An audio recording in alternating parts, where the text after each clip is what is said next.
Daniel n'est pas encore là et j'en profite donc pour vous présenter la prochaine capsule. Mais avant, je voudrais vous dire que ce qu'il raconte est vrai. J'en suis témoin. Je sais que je ne peux me défendre de lui. Il est trop sérieux avec son mécanisme de pensée. Mais vous, laissez-moi une petite place et je vous ferai la vie douce. Croyez-moi. Qu'est-ce que tu racontes? Tu crois que je n'ai pas entendu tes propos? Vous voyez, il est hypocrite en plus de ça. Efface maintenant. Parlons des anxiétés. En médecine, on les relie à une forme d'angoisse à caractère psychologique, née de la crainte d'un péril imminent et incertain, provoquant un désarroi paralysant, souvent accompagné de phénomènes physiques. En psychologie, on parle d'inquiétude extrême causée par un événement appréhendé, une situation incertaine, donc à venir. Les anxiétés n'ont pas autant d'effets physiques que les angoisses. Elles sont différentes. Je dirais qu'elles troublent l'esprit. On est dans l'attente et les pensées sont perturbées. Je vais vous donner quelques exemples. J'aime ça, donner des anxiétés, c'est tellement plus sournois que les angoisses. On peut se passer de tes commentaires. Je peux me montrer gentil parfois afin de les amadouer. Tu ne peux pas être attentionné. Bon, maintenant, ça suffit. Vous attendez la réponse à une demande d'emploi. À chaque fois que le téléphone sonne, vous avez une bouffée d'anxiété. Et là, dans votre esprit, je vous souffle que ce n'est pas encore votre futur employeur. Et si ce n'était que ça? En plus, je vous dirai que vous ne l'obtiendrez pas, ce job qui a été proposé à quelqu'un d'autre. Que ce n'est pas votre futur employeur.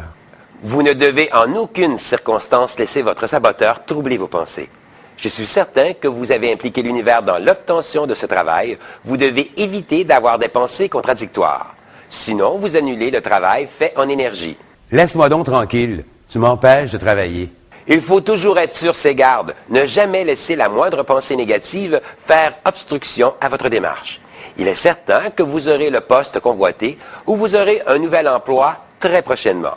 C'est aussi facile de trouver du travail que d'obtenir un espace de stationnement, à la condition, évidemment, d'éviter d'entretenir des pensées négatives. Bon, OK pour le travail, mais dans le cas d'un examen, je peux leur donner des anxiétés?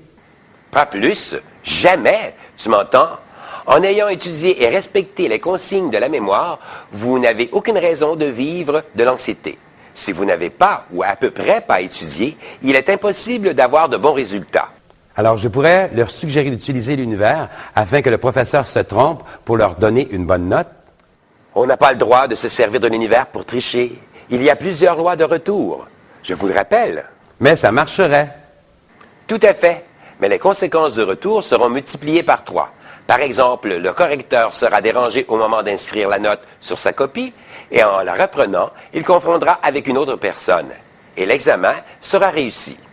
On n'a pas à savoir comment ça va arriver, mais ça arrivera. Ce n'est pas si grave que ça, une petite entourloupette de la sorte en énergie. Les énergies sont cumulatives, donc on se demande parfois pourquoi on n'a pas de chance ou pourquoi on doit trimer dur dans la vie. Ce n'est pas à cause d'une seule petite tricherie que je devrais trimer dur toute ma vie. L'être humain est loin de la perfection et moi aussi. Mais on doit tenter de l'atteindre. Je connais trop bien la puissance de l'univers pour négocier avec des intentions malveillantes. Et maintenant, efface. J'en ai assez de toi. Il y a toujours une formule adaptable en s'énergisant positivement. Univers infini, aujourd'hui, je reste calme et détendu. Ou, univers infini, je suis calme et serein. Ciao.